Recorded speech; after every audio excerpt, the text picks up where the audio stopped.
Most people are paying their credit card bills on the wrong day, and it's costing many people 10 to 30 credit score points, sometimes more if their utilization is high or limits are low. You're probably paying on the due date, thinking you're doing everything right, but there's a specific day you should be paying that, and that could boost your credit score significantly.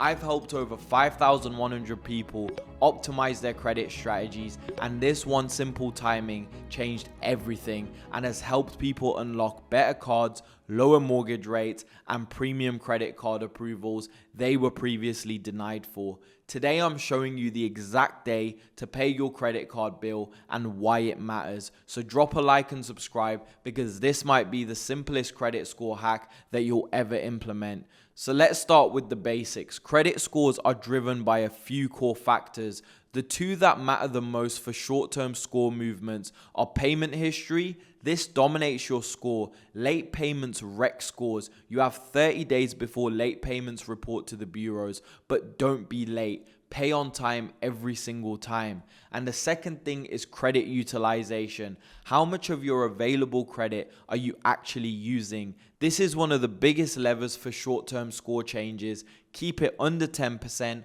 ideally under 5%, because high utilization makes you look risky to lenders. Now, before I show you the exact strategy, if you're serious about taking your credit to the next level, whether that's repairing and rebuilding your credit file, or if you want to learn how to book business class and first class flights and maximize the points you already have, I've created a complete masterclass that breaks down everything step by step. Check out the link in the description to access the masterclass on my website. And if you want a personalized one-to-one guidance, you can book a call in with me directly. I work with people on credit repair, credit optimization, and teaching you how to generate and maximize points for premium travel of business class and first class.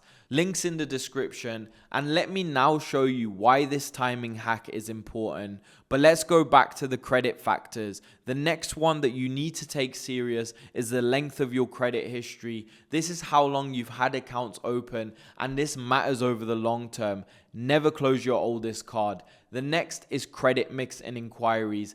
Different types of credit and credit applications can affect your score, but these are smaller factors. Now, the key insight for all of this is that your payment history and utilization together will dominate short-term score movement, and today's hack exploits the utilization factor to boost your score by potentially 10 to 30 points depending on your situation. Now, the best day to pay off your credit card bill is before your statement closing date, not your due date. This is very important, and let's just touch on these two dates first. Statement closing date is when your billing cycle ends. This is typically 20 to 25 days before your due date. Most UK lenders report your balance around this date to credit bureaus. Some lenders report snapshot balances, but either way, the balance around the statement close is what actually matters. Now, the payment due date, this is when a payment is due. This is typically 20 to 25 days after statement closes. Most people only watch the due date, but here's the problem. Whatever balance you have around your statement closing date actually gets reported to the credit bureaus and affects your credit score for the next month. Now, why does this destroy your score? Now, let me give you a real life example. Last month on my American Express Gold card, I spent £8,000, completely normal, and I was planning to pay it off in full on the due date. My statement closing date was the 15th. The due date was on the 10th of the following month. On the 15th, where the statement closing date happened, American Express reported to the credit bureaus around this date, showing the £8,000 balance. Now, my score dropped 25 points. Not because I was late, not because I missed a payment, but because a high balance got reported around my statement closing date. So then on the 10th, when the due date was actually due, I ended up paying the £8,000. So next month, when the low balance gets reported, my score will go up, but that's not the case. I just lost the 25 points for a month just because of the timing. Now, this is how you should strategize it so that you don't make this mistake. Step number one, you need to find out what your statement closing date is on your credit card statement. It's usually 20 to 25 days before your due date. Step number 2, you need to pay down your balance before the statement is generated, usually 2 to 5 days before, to allow processing to under 10% of your credit limit, but ideally under 5%. Step number 3, let that low balance report around your statement closing date. Step number 4, pay any remaining balance by the due date as normal. Here's a real life example. You have a £5,000 credit limit. You spend £2,000 during the month. The statement closes on the 20th. The due date is on the 15th of the next month. The old way of going about this is that the statement closes on the 20th with a £2,000 balance. You have 40% utilization that will end up reporting to the credit bureaus. Your score drops. You pay $2,000 on the 15th. Next month, the score will recover a little bit. The best way to go about it is you pay £1,750 on the 17th, which is just before the statement closing date, which allows time for processing. The statement closes on the 20th with a £250 balance. You have 5% utilization, which reports to the credit bureaus. Your score stays high or increases. You pay the remaining $250 on the 15th. The same spending, same full payment, but 5% utilization reported instead of 40%.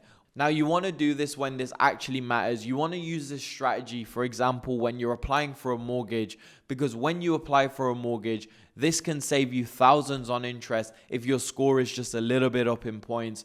This can also help you when you're applying for something like premium credit cards, because it can be the difference between approval and rejection. Your utilization being regularly high, if you use 30% or plus of your limits, this is essential to do to lower that utilization. Also, if you're trying to rebuild your credit, every single point matters when improving your score. Now, you don't really have to worry about this if your utilization is always under 10%, because timing matters less if you already barely use your credit. Also, if you're not applying for any credit cards anytime soon, you're not going to have to worry about going for a mortgage or a car loan. So these small fluctuations in score won't matter as much to you. And then the final thing is, if you've already got excellent credit, that be a 1250 with Experian, and you're not applying for anything much, the extra points won't really make a difference for you. Now, my personal strategy is that I track all statement closing dates in a calendar 3 to 5 days before each closing date. I check my balances. If any cards are above 10% utilization, I make a payment to bring it down. This takes 10 minutes per month, but keeps my score consistently in the excellent range across all credit bureaus. Now, the common mistakes a lot of people make is that they think reporting 0% utilization everywhere is a good thing, but some scoring models actually prefer to see some slight usage. Ideally, reporting 1 to 5% on at least one card can be slightly better than 0% everywhere. Now, don't stress too much about this, but having a small balance report is generally fine. The second mistake is only paying minimum on due date. You still pay in full by the due date to avoid any interest. This strategy is about timing, not reducing payments. Mistake number 3 is not tracking closing dates. Different cards have different closing dates. Track each one separately. Mistake number 4 is stressing too much. If you miss a closing date, your score will recover next month. Don't worry about it too much. This is optimization, not life or death. For example, last year, I tracked this for 3 months before applying for any premium cards. In the first month, I paid normally on due dates. Score was in the good range. Month 2, I started paying before statement closing dates. I kept my utilization under 5%. My score started to increase significantly. And in month 3, I continued the same strategy. My score increased substantially over that 2 months just from timing payments better. Same spending, same payment behavior, just different timing. Your results will vary depending on your limits, lender reporting practices, and starting score, but the principle works. I was able to apply for the card I wanted. I got approved instantly with strong limits. This works. It's simple. It's free. It literally takes 10 minutes per month. Now, if you want to go deeper than just this one hack, if you're serious about completely transforming your credit situation, I've got something for you. I've created a complete masterclass that covers everything: how to repair your credit file if you've got defaults or CCJs, how to rebuild from scratch, and most importantly, how to use credit strategically to book business class and first class flights around the world. I've personally helped over 5,100 people do exactly this, and some have gone from terrible credit to excellent credit. Others have learned how to generate hundreds of thousands of points and fly premium cabins for essentially free. If that's you, check out the link in the description to access the masterclass on my website. And if you want one-to-one support where I personally help you optimize your credit and teach you the exact point strategies I use, you can book a call in with me directly. Whether you need credit repair and rebuild, or you want to maximize your existing points and learn how to generate more for premium travel, I can help you get there. The link's in the description. Now, if this timing hack helps you optimize your credit score, make sure to drop a like and subscribe. Again, I've helped over 5,100 people optimize credit cards and maximize rewards while building excellent credit. Comment your current credit score and let me know if you're implementing this strategy, and check out my video on how to dramatically increase your credit score, link in the description, covering all the other factors beyond timing. Your credit score is a system with rules. Once you understand the rules, you can win. Now go check your statement closing date and start paying before they hit. Your future self will definitely thank you.